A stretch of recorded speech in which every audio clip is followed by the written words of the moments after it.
దేశవ్యాప్త సమ్మెలో భాగంగా పెద్దపల్లి జిల్లా రామగుండం సింగరేణిలో ఒక రోజు టోకెన్ సమ్మె ప్రభావం కనిపించింది. రామగుండం సింగరేణి సంస్థ పరిధిలో సుమారు 18,000 మంది కార్మికులు విధులకు హాజరు కాలేదు. దీంతో బొగ్గు గన్లు నిర్మానుష్యంగా కనిపించాయి. బిఎంఎస్ యూనియన్ మినహా మిగతా జాతీయ కార్మిక సంఘాలన్నీ ఆయా బొగ్గు గన్లపై పెద్ద ఎత్తున ఆందోళన కార్యక్రమాలు చేపట్టాయి. కేంద్రంలో మోదీ వ్యవహరిస్తున్న కార్మిక వ్యతిరేక విధానాలను ఎండగడుతూ కార్మికులు సమ్మెలో దిగారు. ఇక దీంతో ఒకరోజు సమ్మె ప్రభావంతో సింగరేణికి 70 కోట్ల నష్టం వాటిల్లగా కార్మికులు 13 కోట్ల వేతనాల రూపంలో కోల్పోయే అవకాశం ఉందని సింగరేణి యాజమాన్యం పేర్కొంటుంది.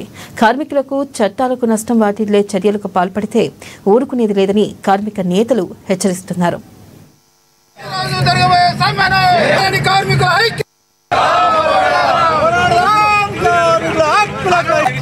దేశవ్యాప్త సమ్మెలో భాగంగా అన్ని కార్మిక సంఘాలు ఈ సమ్మెలో పాల్గొన్నాయి. దేశంలో ఉన్న అన్న కార్మికులు కూడా ఈ సమ్మెను విజయవంతం చేయడం కోసం ముందుకొచ్చిండ్రు. దాంట్లో భాగంగానే సింగరేణిలో 100% సమ్మె జరిగింది. కార్మికులు మనశ్శాంతి ప్రభుత్వ యాజమాన్యాల వ్యతిరేకంగా మనసు పూర్తిగా ఇలా సమ్మెలో పాల్గొన్నారు. మేము అంటున్నాం నరేంద్ర మోడీ ప్రభుత్వాన్ని, ఈ దేశానికి కార్మిక వర్గానికి రైతులకి కర్షకులకి ఏం మిగిలించామని చెప్పి ఇంకా నువ్వు అధికారులు ఉంటామని అడుగుతున్నాం. పక్కనున్న దేశాలను చూస్తలేవా? ఇవాళ అక్కడ పాకిస్తాన్లో కానీ బంగ్లాదేశ్లో కానీ శ్రీలంకలో కానీ ప్రజలు తిరుగుబాటు చేసిండ్రు. ప్రజా వ్యతిరేక కార్యక్రమాలు తీసుకుంటే ప్రజలు ఎట్లా ఇస్తారో మీరు చవి చూస్తూ ఉన్నారు. పక్కనున్న భారతదేశంలో ఆ సిచ్యువేషన్ రాకుండా మీరు ఆలోచించుకొని కోరుతున్నాం. సింగరేణిలో కూడా 100% ఇవాళ సక్సెస్ అయినది. ఏ ఒక్క కార్మికుడు కూడా ఇవాళ బొగ్గులో బాయిలోకి దిగింది లేదు, డిపార్ట్మెంట్లో అటెండ్ అయింది లేదు.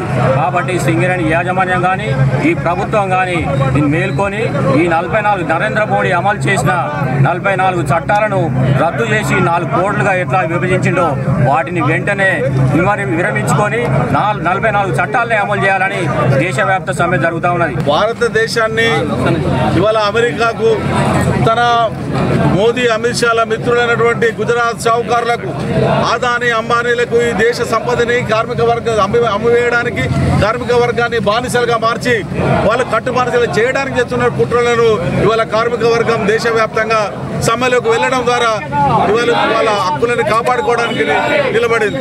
అందుకనే ఇవాళ మనమంతా ఈ సమ్మెని విజయవంతం చేయడం ద్వారా మోదీకి ఒక గుణపాఠం చెప్పినాం. సింగరేణి కార్మికులంటేనే పోరాటం, ఈ నల్లబొగ్గుకు మండే గుణం ఉన్నది, కార్మికులకు తిరుగుబాటు చేసే గుణం ఉన్నది. ఆ తిరుగుబాటు తత్వాన్ని మరోసారి ప్రదర్శించడం ద్వారా ఇవాళ అధికారులకు నరేంద్ర మోడీ ప్రభుత్వానికి కూడా ఒక గుణపాఠం చెప్పిండ్రు. దేశవ్యాప్త సమ్మెలో భాగంగా అన్ని కార్మిక సంఘాలు ఈ సమ్మెలో పాల్గొన్నాయి. దేశంలో ఉన్న అన్న కార్మికులు కూడా ఈ సమ్మెను విజయవంతం చేయడం కోసం ముందుకొచ్చిండ్రు. దాంట్లో భాగంగానే సింగరేణిలో 100% సమ్మె జరిగింది. కార్మికులు మనశ్శాంతి ప్రభుత్వ యాజమాన్యాల వ్యతిరేకంగా మనసు పూర్తిగా ఇలా సమ్మెలో పాల్గొన్నారు. మేము అంటున్నాం నరేంద్ర మోడీ ప్రభుత్వాన్ని, ఈ దేశానికి కార్మిక వర్గానికి రైతులకి కర్షకులకి ఏం మిగిలించామని చెప్పి ఇంకా నువ్వు అధికారులు ఉంటామని అడుగుతున్నాం. పక్కనున్న దేశాలను చూస్తలేవా? ఇవాళ అక్కడ పాకిస్తాన్లో కానీ బంగ్లాదేశ్లో కానీ శ్రీలంకలో కానీ ప్రజలు తిరుగుబాటు చేసిండ్రు. ప్రజా వ్యతిరేక కార్యక్రమాలు తీసుకుంటే ప్రజలు ఎట్లా ఇస్తారో మీరు చవి చూస్తూ ఉన్నారు. పక్కనున్న భారతదేశంలో ఆ సిచ్యువేషన్ రాకుండా మీరు ఆలోచించుకొని కోరుతున్నాం.